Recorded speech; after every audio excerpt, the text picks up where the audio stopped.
Glory to God. So, kamusta naman ang Father's Day natin? Binati man natin ang ating mga tatay. Siyempre, maliban kay Kuya Jason. Hindi mo, bati. Hindi, binati mo. Ayan. Nabati naman natin ang ating mga tatay ng Happy Father's Day.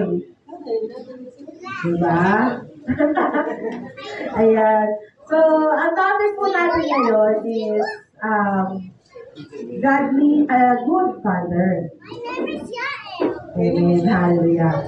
So, good father, ano ba yung mga attributes, characteristic ng isang mabuting ama na makikita natin sa Biblia?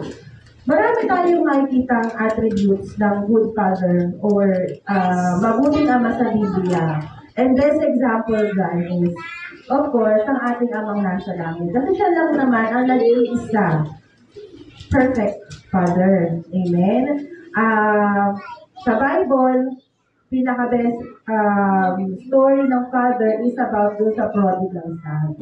Amen? So every Father's Day, maririnig natin yung story ng prodigal son, kung paano kinuha ng nakababatang anak, ang kanyang ari-arian, nilustay, bumalik sa ama at pinatawad. Amen? So, ano ba yung mga makikita natin na character ng isang good father? Okay. Acronym ko siya ng father. Yung first is firm foundation. Amen? Firm foundation. Naniniwala ba tayo ng ating mga ama ay ang ating mga ama ay haligi ng tahanan? Amen? And as a firm foundation, they should be rested on a solid rock. Sino ba yung solid rock? Amen. Si Jesus. Fathers are the rock of the family. Amen. Matibay, matatag. Amen. Hindi pwedeng shaky ang isang ama. Bakit? Dahil siya yung sandigan, siya yung cornerstone, siya yung pundasyon ng isang bahay. Amen? Sa isang pamilya, hindi nawawalan ng storm. Ano ba yung mga storms natin? May financial storm. Amen? May marital storms. Problema ng mag-asawa. Merong mga rebellious daughter, rebellious son na storm. Amen? Especially yung mga age ng puberty. Amen? May mga storm ng sakit. Diba? So kung ang isang ama ay shaky, ang isang ama, hindi niya rock ang ating Panginoong Jesucristo, maaaring bumagsak ang tahanan. Amen? Kaya dapat, ang isang ama, rested siya sa solid rock. At sabi din dito, he should be the one leading the family's faith to Jesus. Amen? Kapag ang isang ama namumuhay ng ayon kay Kristo, makikita mo yan. Amen? Sa kanyang mga anak. Amen? Diba? Nawawala yung gulo sa loob ng pamilya. Lagi sinasabi ng asawa ko na sa mga testimony niya na before siya ay na-backslide, bumalik sa Lord. Amen. At nung time na nun, dahil hindi solid yung rock, yung foundation ng loob ng tahanan namin, magulo kami sa loob ng bahay. Away dito, away dyan, sigawan dito, sigawan dyan, pagkulang ng pera, away. Kasi hindi solid yung foundation namin. Amen? Kasi syempre, sabi sa Bible, ang head is si Jesus. Sunod ng head ay father, sunod yung mother, di ba? So, dapat talaga, next to Jesus is yung tatay. Di ba? Kaya talagang napaka-importante na ang isang ama ay may takot. Hindi lang basta kilala ang ating Panginoong Jesucristo. May takot at may relasyon. Bakit? Kapag ang isang ama, kilala lang ang Lord, wala lang sa kanya yung mga nakita niya. Naririnig niya. Wala siyang takot. Umaga pa lang, umiinom na. Imbis na, Hindi sila nag-aasikaso sa loob ng tahanan. Siyempre, hindi siya pinapansin ng asawa niya. Akala naman niya, okay lang yun. Pero hindi niya alam na nalulungkot yung asawa niya. Diba? Kapag ang isang tatay, hindi siya solid, napaka-insensitive niya sa paligid niya. Amen. Ang alam lang niya, masaya siya. Pero hindi niya alam na yung pamilya niya, nalulungkot na pala. Kaya napaka-importante na sa loob ng tahanan, ang pinaka-sentro ay si Jesu Cristo. Amen? Ano sabi sa sa next slide? Matthew 7:24 to 27. Therefore, everyone who hears this word of mine and puts them into practice is like a wise man who built his house on the rock. The rain came down, the stream rose, and the winds blew and beat against that house. Yet it did not fall, because it had its foundation on the rock. But everyone who hears this word of mine and does not put them into practice is like a foolish man who built his house on sand. The rain came down, the stream rose, and winds blew and beat against the house, and it fell with a great crash. Okay? So yun pala yun. Kapag ang isang haligi ng tahanan, hindi siya rested sa solid rock, para siyang isang bahay na, nakatungtong sa buhangin. Tama? Pero kapag ang isang head of the family rested sa salita ng Diyos, sa ating Panginoong Jesucristo, ano sabi? He is a wise man. Amen? So, unang character ng good father, he must have firm foundation with Jesus. Amen. Number 1. Number 2, active listeners. Amen. Sabi, active listening is a way of listening and responding to another person. Sabi sa Google. Improves mutual understanding. First step to diffuse a situation and seek solution to problems. It is important in managing conflicts. They have to spend time and always communicate with their families. Usually, ang mga lalaki, ang mga tatay, hindi sila showy. Yaman siya. Pero hindi nila alam na kapag pinapalipas ng mga panahon, may mga bagay na nawawala. Amen. Katulad ng panahon sa mga bata. Hindi habang buhay, bata ang mga bata. Amen. Darating ang panahon, mag-aasawa sila. So, ano yung nangyari doon sa panahon na bata sila? Diba? May mga pangangailangan sila. May mga gusto silang sabihin sa atin. Pero, wala kasi tayong oras. Diba? Wala tayong panahon. Wala tayong panahon na kausapin sila. Noong isang beses, pupunta ako sa trabaho. So, nagda-drive ako. Si Kuya Brian, katabi ko. Tapos, si Yael, may sinasabi siya sa amin. English kasi. Blah, blah, blah, blah, blah, blah, blah. Sabi niya sa akin, I'll come with you, Mama. I'll stay doon sa kotse. Sabi ko, hindi ako magkatrabaho sa kotse. Hindi ako focus kasi may ginagawa ako. Hindi ako focus sa sinasabi niya. Ilang minuto, nagagalit na si Yael. Sabi niya, Yael, you're not listening, Mama. You're not listening. Talk to me, Mama. Gumaganon. Hanggang sabi ko, ang gusto mong sabihin, sasama ka sa akin, mag-i-stay ka sa kotse, hintayin mo o bukas aircon. Yes, that's right. Ganun. Tapos tumatawa si Brian kasi naiintindihan niya. So yung naging lesson ko doon, hindi ko siya naiintindihan kasi I was busy driving. Busy ako sa ginagawa ko. Pero siya, yung asawa ko, naiintindihan niya kasi nag-spend siya ng time makinig. Diba? Minsan kasi sa isang pamilya, ang kulang ay komunikasyon. Amen? Pakikinig. Ang magulang madalas, salita, ito gawin mo, ito gawin mo, ito gawin mo, ito gawin mo. Hindi natin alam na nagbabago ang generation. Minsan, parang ang hirap kausapin ng parents kasi nauuna yung magalit. Hindi. Pero hindi ba, parang, kaya yung iba parang hindi na ako pinakikinggan.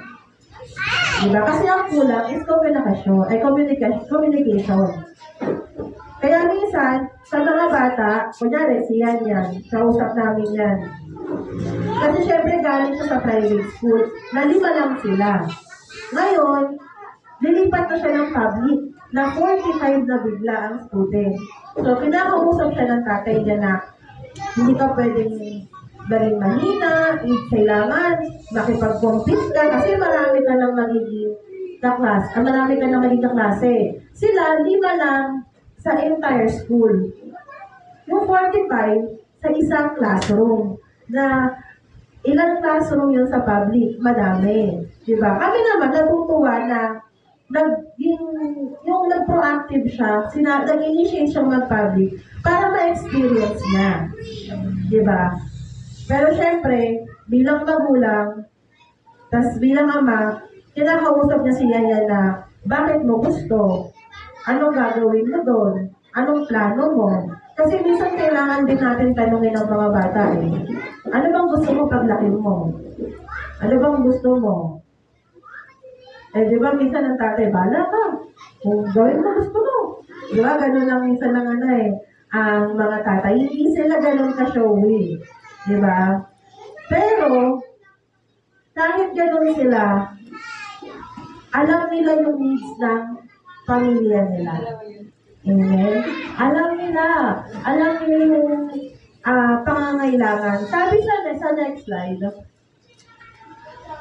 Deuteronomy 6:6-7. These commandments that I give you today are to be on your heart. Impress them on your children. Talk about them when you sit at home and when you walk along the road, when you lie down and when you get up. Amen? Sabi, you have to talk, you have to sit at home, when you walk along the road, when you lie down, and when you get up. Kailangan may oras tayo. May panahon tayo sa mga anak natin. Actually, yung sermon, not necessarily lang for a father, but also for a mother. Diba? Na kailangan may oras tayo. Paano yun, ate? Malayo kasi si mama, malayo si papa. May cellphone. Diba? May cellphone tayo. Na ang tatay minsan kapag nag-chat, minimal lang eh. Kumain ka na. Diba? Saan ka na? Ganon. Diba? May ganon lang ang tatay. Saan ka na? Nora Suwe. Eh, pag ang nanay, anong chat? Nobela. Saan ka na? Alam mo ba kung anong oras na? Hindi mo ba naiintindihan na ganyan? Pag-uwi, i-repeat. Di ba? Ganon. Pero ang tatay, ganon kasi sila. Yun yung way nila to show their love. Pero, nakikinig sila sa mga needs natin. Hindi lang natin namamalayan. Di ba? Alam nila kung ano yung mga pangangailangan natin. Amen?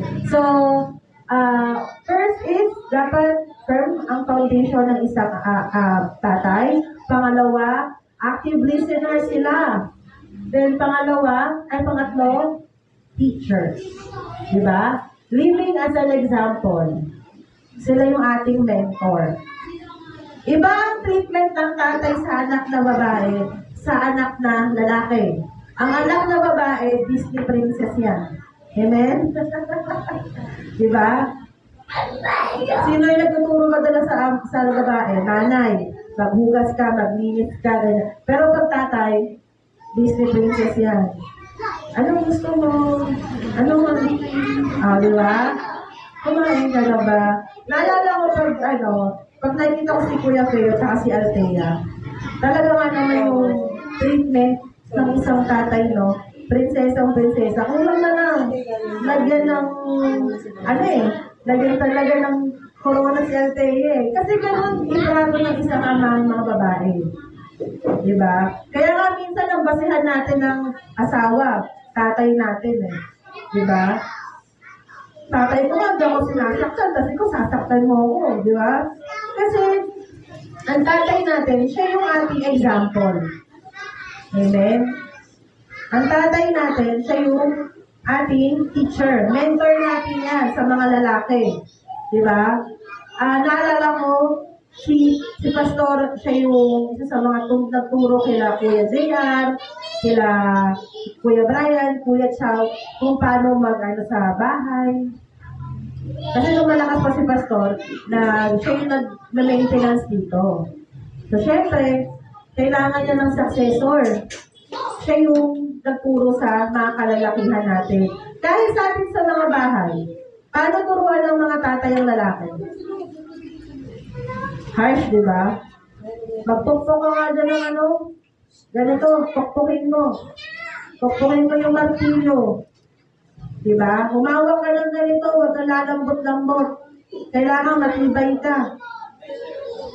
Kailangan malakas ka. Oh. Naalala ko, nung nagkakwentuhan kami ng boss ko, sabi niya, pero yung tatay niya kasi construction worker. Pero siya, graduate siya. Pero yung tatay niya, hinayahan siyang magtrabaho sa construction. Diba? Noong una, yun naiintindihan kung bakit. Pero na-realize niya, buti na lang pala, na tinuruan siya ng tatay niya mag-construction. Dahil sa loob ng bahay nila, siya yung taga-kumpun eh. Siya yung nag-aayos ng, marunong siya mag-ayos. Diba? Kapag ang isang ama, marunong mag-ayos ng bahay, mag-kumpun eh,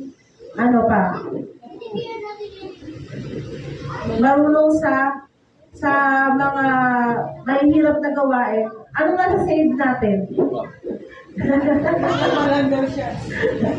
Nakaka-save tayo ng pera. Diba? Nagagawa ka agad yung dapat gawin. Nakakalibre. Kasi tatay na nga yung gumawa, tatay pa yung bibili ng materyales. Diba? Kaya kung papansin ninyo, iba talaga ang treatment ng lalaki sa babae. Kapag lalaki, di ka ito. Pag babae, wali. Diba? Ganun eh. Kaya, pero makikita mo yun, ang lalaki, firm siya. Diba? Kasi ganun naman talaga dapat turo. Sabi sa Proverbs 22:6, train up a child in the way he should go. And when he is old, he will not depart from it. Minsan, ang pagtuturo, hindi siya smooth. Kahit tayo, pag tinuturuan tayo ng Lord, pinapalo tayo ng Lord, hindi siya madali. Diba? Sabi sa Proverbs 3:11-12, my child, don't reject the Lord's discipline. Don't be upset when He corrects you, for the Lord corrects those He loves, just as a father corrects a child in whom He delights. So, maliban sa pagiging teacher, disciplinarian din sila. Diba? Parang katulad ng ama natin sa langit. Bakit tayo pinapalo ng magulang natin? Matigas ang ulo. Kanina sabi ni, nagagawa sa atin lagi, si Chow Chow daw, pinalo si Deus. Diba? Wala pa yung tatay niya doon. Kasi matigas ang ulo. Pag matigas ang ulo, dapat kinukorek habang bata. Diba? So may kasabihan nga, parang mahirap daw putulin ng sungay pag malaki na. Kaya habang bata, tinuturuan sila. At ito sa next slide po. Mga magulang, Huwag ninyong ibuyo sa paghinagsit laban sa inyo ang inyong mga anak. Sa halip, palakahin niyo sila ayon sa disiplina at aral ng Panginoon. Diba? Napaka-importante ng disiplina. Amen? Naalala ko nung high school yata ako ng tayo. Inutusan ako ng tatay maghugas. Eh, nagmura ako. Sabi sa inyo, mawag ang tatay ko ng yun? Walis tambo. At ang pinalo sa akin, yung kahoy. Hindi yung tambo. Di ba? Siyempre, masakit siya eh. Di ba? Masakit yung pinalo ka. Pero kasi, discipline yun. Kasi sumunod, kasi siyempre, tayo ng high school, medyo maraming mga barkada. Magmumura dapat ulit ako, yung expression ko. Sabi ng tatay, sige, tuloy mo. Di ba? Ganon kasi ang disiplina. Di ba? Pag hindi natin disiplina ang mga bata, lalaki silang pasaway, lalaki sila na akala nila lahat ng ginagawa nila ay tama. Di ba? At binubuyo natin sila para maging suwain sa atin. Di ba? Ano nangyayari sa mga bata na mga walang disiplina o brat? Balasubas, tama po. Ano pa? Palasagot. Di ba? Kasi hindi sila natama. Ano pa? Pag ang bata hindi mo dinisiplina, makikita mo yan sa lansangan, gabi-gabi. Kasi alam nila, okay lang kay mama, okay lang kay papa. Kaya kapag sinabi ng mama at papa niya na, gabi na, umuwi na kayo, maging thankful tayo doon. Kasi, hindi yung dinideprive yung freedom natin. Ginagawa yun dahil pinoprotektahan lang nila tayo. Sabi sa Hebreo 12, 9 to 11, hindi ba tinidisiplina tayo ng ating mga magulang at dahil dyan ay iginagalang natin sila? Hindi ba't upang tayo'y mabuhay, mas nararapat na tayo'y pasakop sa Diyos na ating Ama sa Espiritu. Sa loob na maikling panahon, dinidisiplina tayo ng ating mga magulang para sa ating ikabubuti. Gayon din naman, itutuwid tayo ng Diyos sa ikabubuti natin upang tayo'y maging banal tulad niya. Habang tayo'y itinutuwid, hindi tayo natutuwa kundi naghihilagtis. Ngunit pagkatapos nyon, mararanasan natin ang kapayapaang bunga ng pagsasanay sa matuwid na pamumuhay. Amen? Glory to God. Even sa Bible, pinapermit ang discipline. Pero lagi natin tatandaan, iba ang disiplina sa pag-aabuso. Baka naman lagi natin pinapalo, lagi natin konting mali, talo. Hindi na disiplina yun. Diba? Maraming paraan ng pagdisiplina. Hindi palagi pamalo. Amen? Nalala ko, isang beses lang napalo ni Brian si Yan.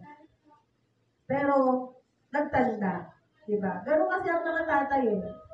Hindi madalas magsalita, hindi madalas mamalo, hindi katulad ng nanay na ang daming sinasabi, guilty tayo doon. Pero ang tatay, man of few words yan. Hindi yan madalas nagagalit. Hindi siya madalas nananakit. Pero pag nanakit siya, ibig sabihin, hindi na maganda yung ginawa mo. Diba? And part siya ng discipline. Next is, hardworking. He puts his family first before himself. Responsible. Provider. Amen? Ano man ang trabaho ng ating mga ama, hindi yan madali. Katulad ng sa asawa ko, nagtatrabaho siya, tricycle driver. Hindi biro ang magbumiyahe sa initan. Diba? Sa ulanan. Diba? Pasma. Pero ginagawa nila yun because they put their family first before themselves. Diba? Nagpupuyat ang ating mga tatay sa trabaho. Kailangan nilang umalis. Nag-construction ng iba. Kung sila lang ang pipis ang pamimilihan, syempre gusto nilang nasa bahay. Pero hindi. Instead na isipin nila yung sarili nila, iniisip nila yung mga anak nila. Diba? Paano na yung anak ko mag-aaral? Paano na yung anak ko ganito? Yung mga apo ko, gusto ko mag-birthday ganito. Diba? Ganun ang isang tatay.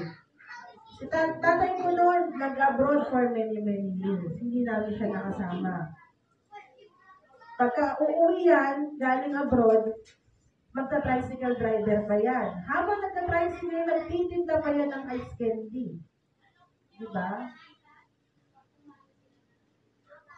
Pero, ginagawa niyo yun kasi, mahal niya ang pamilya niya. Amen? Hindi nagsasakripisyo ang isang magulang dahil sa wala lang, dahil trip lang nila, hindi po. Nagsasakripisyo sila dahil mahal nila ang kanilang mga anak. Amen? Nagpupuyat, nag-OT, overtime. Kahit minsan napupunta naman sa tax yung overtime. Diba? Pero dahil madadagdagan ng konti yung sahod, go. Diba? Ganyan ka-dedicate ang isang ama sa pamilya. Kakainin na lang niya, ibibigay pa niya. Diba? Minsan, kunyari, naglalakad ng barkada, ipang-iinom, hindi, ibibigay ko na lang sa asawa ko. Diba? Kunyari, naimbitahan. Hindi, sa ibang sigarilyo, bibigay ko na lang sa misis ko. Diba? Ganun kasi ang isang ama. Again, he puts his family first before himself. Diba? Maraming gusto ang tatay. Maraming gusto ang magulang. Pero hindi nila ginagawa, hindi nila binibili. Kasi una muna kailangan merong maihandang pagkain sa lamesa. Number 1. Provider. Parang ating Ama sa Langit. He is our provider. And same way, dahil ang ating Diyos Ama, ang pinaka-head, next ang ating tatay, ini-imitate nila kung sino ang ating Diyos. And He's also a provider. Amen po ba? Amen. Amen. Sabi sa 1 Timothy 5:8, anyone who does not provide for their relatives, and especially for their own household, has denied the faith and is worse than an unbeliever. Diba? Sabi sa Tagalog, dinenay mo yung iyong pananampalataya at mahigit ka pa kaysa sa mga hindi sumasampalataya. Kaya ganun ka-importante na i-appreciate natin yung ating mga magulang kasi hindi biro ang kanilang ginagawa. Amen? Siyempre, pag ikaw dalaga, binata, hindi mo yun nakikita. Alam mo lang, penging baon, penging ganito, pag hindi binigyan, sa maloob. Pero ngayon may pamilya na, katulad ko, may pamilya na ako, may asawa na ako. Ganun pala, wala talagang pera. Isa pala talaga, walang pera. Ganun pala yun. Totoo nga naman. Kasi minsan talaga walang pera eh. Pero kasi yung mga bata, hindi naniniwala eh. Diba? Kasi yung mga magulang giver yan eh.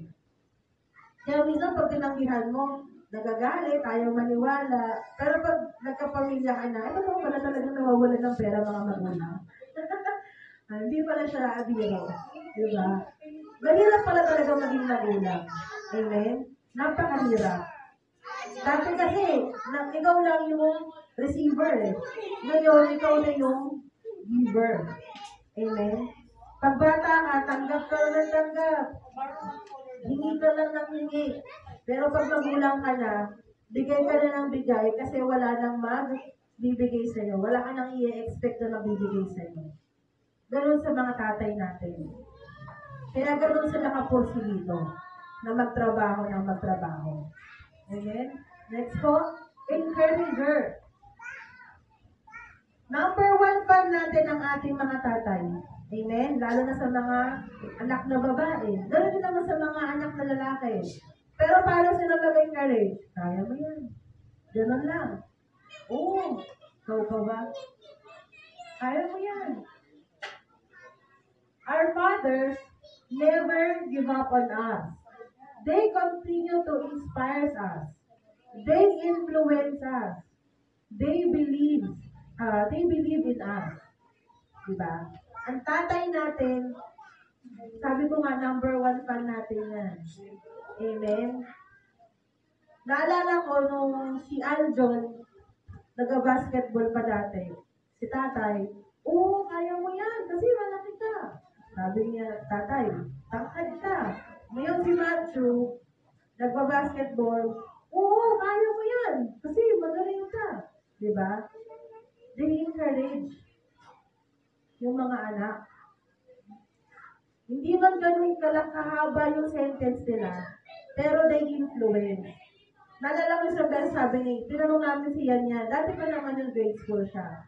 Ano gusto mo paglaki mo? Gusto ko maging katulad ni Papa ko. Ang basihan natin minsan, tatay natin di ba? Kasi, ang tatay natin, pag minahal ng ang magulang natin, sobra-sobra. So, dapat, pag nakakuha din ako ng partner, mahal din ako ng asawa ko. Kasi tatay ko, mahal ang nanay ko Di ba? Siya yung nagiging, natin, parang teacher na rin. Example natin. Ina-influence nila tayo. Amen? At patuloy nila tayo ini-inspire. Paano kaya tayo ini-inspire ng tatay natin? Ano ba yung mga bagay na nagawa ng tatay natin na hindi natin makakalimutan? Maliban sa pinalo tayo. Ano yung mga bagay na ginawa ng mga tatay natin na talagang masasabi mo na tatay ko yan? Diba? Kapag nagkakamali tayo, ano ginagawa sa atin? Pagagalitan lang tayo, pero hindi tayo itatakwil. Amen? Naalala ko dati nung, syempre, nagkamali ako dati. Si tatay, ang sabi lang niya, anong gagawin natin na? Ganun lang. Pero madaming sinabi ate ko. Daming sinabi, umiyak pa ate ko. Pero ang tatay, sige, kailangan kausapin natin si Brian. Ganun lang. Diba? Our Father always forgive. Amen? Ang tatay natin, kasama natin yan. Kapag graduate, sino yung kasama natin sa recognition? Sino yung kasama natin na magsasabi sa atin ng medal? Diba? Minsan mga tatay natin. Amen? Hindi ba nila sinabi na, congratulations, I'm proud of you. Kasi parang medyo cringe minsan pag ang tatay, I'm so happy, I'm proud of you. Diba? Pero sinasamahan ka nila kasi proud sila sa'yo. Sinamahan ka nila dahil proud sila sa'yo. Diba? Hindi kasi mabulaklak ang mga tatay. Pero yung fact na sinamahan nila tayo sa graduation natin, ibig sabihin, proud sila sa atin. Amen? Kaya nga, ang mga tatay nagtatrabaho kasi naniniwala sila sa atin na kaya natin. Amen? Diba? Again, until now, they continue to inspire us. How? Si tatay may sakit pero continuous pa rin siya sa ministry. And then, he inspires us. Hindi lang ako, pati yung iba. Amen? Yung ibang tatay natin na pagod na, pero nagagawa pa rin makipag-banding sa mga bata, nakikita ng mga bata, ay ganito pala ang tatay. So paglaki nila, ganun yung gagawin nila. They spend time with their family. Kasi ganun ang ginawa ng tatay nila. Apostolic ministry. Kaya ganun ka-importante talaga ang tatay sa loob ng bahay. Amen? Next. 1 Thessalonians 2:11 to 12. For you know that we dealt with each of you as a father deals with his own children, encouraging, comforting, and urging you to live lives worthy of God, who calls you into His kingdom and glory. So sabi dito, as a father deals with his own children, they encourage, they comfort, and they urge you to live worthy of God. Diba? To live lives worthy of God. Meron na ba kayo nakitang tatay na sinabi, sige, mag-drugs ka? Wala, diba? But instead, ang sinasabi ng tatay, huwag mong gawin yan. Masisira ang buhay mo. Huwag mong gawin yan. Kala mo, sabi nila, iinom lang daw. Pag sinimulan mo yan, bahala ka. Ganun lang kasimple ang tatay. Pero that is their way na sabihin na huwag mong gawin yan. Diba? Sabihin, si tatay naman, KJ. Tatay naman, hindi mami. Pero hindi sila KJ. Kasi, yun talaga yung dapat na gawin nila. I-encourage tayo na mamuhay ng ayon sa Diyos. Amen?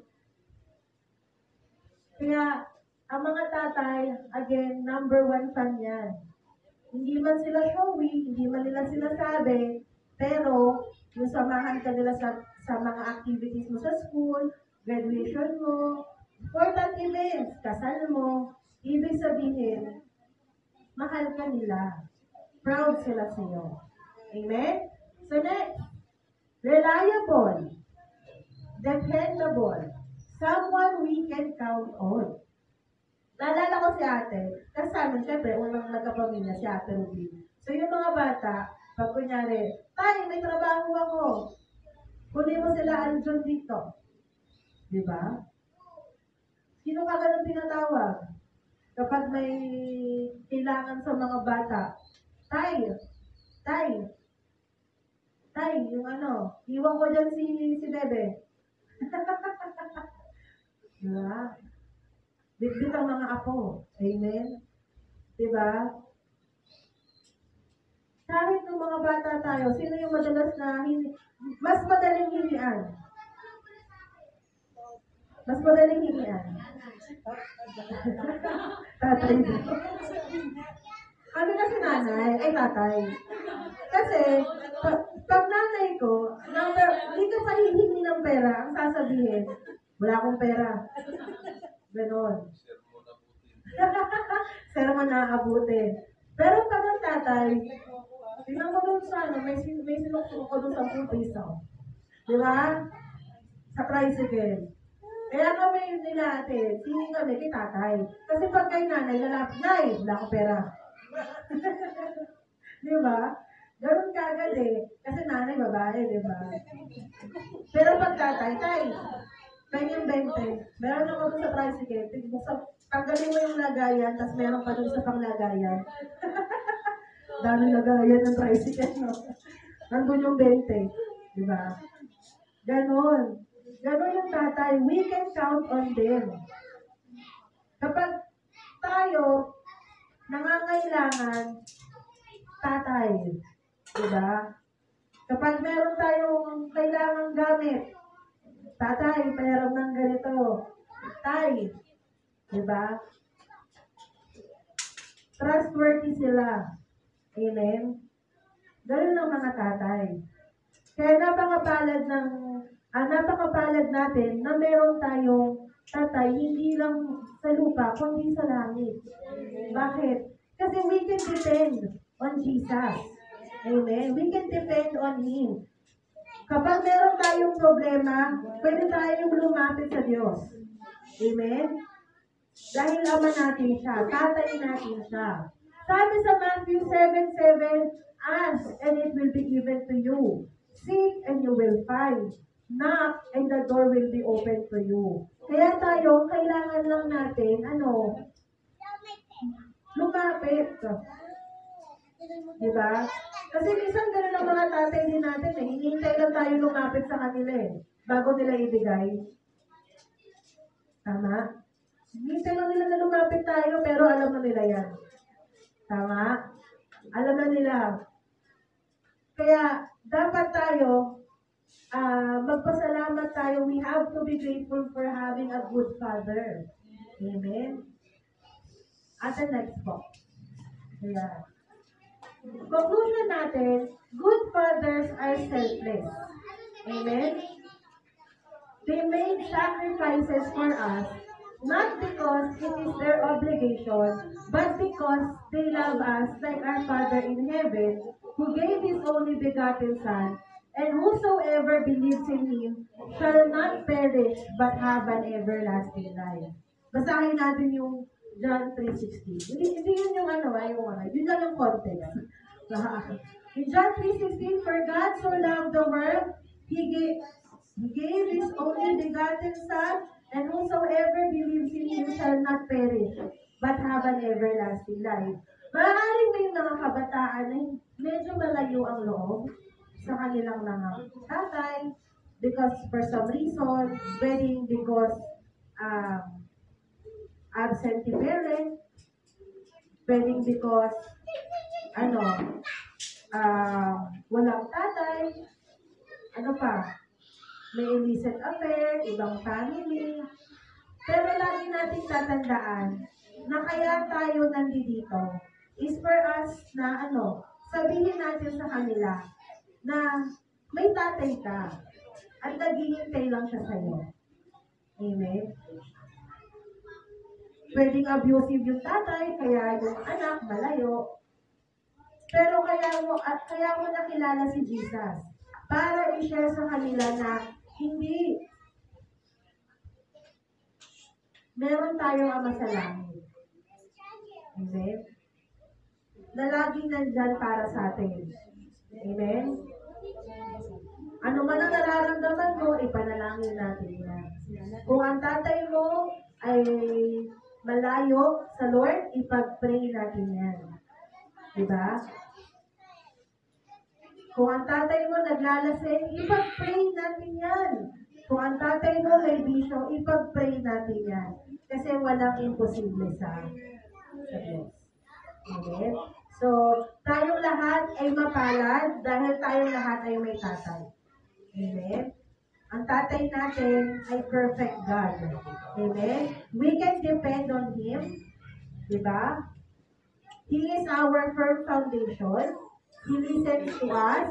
Ano pa?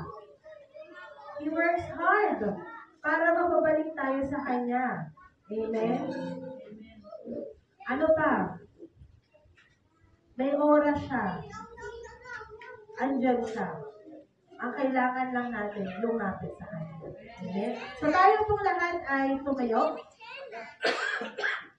Hallelujah, Jesus, O God.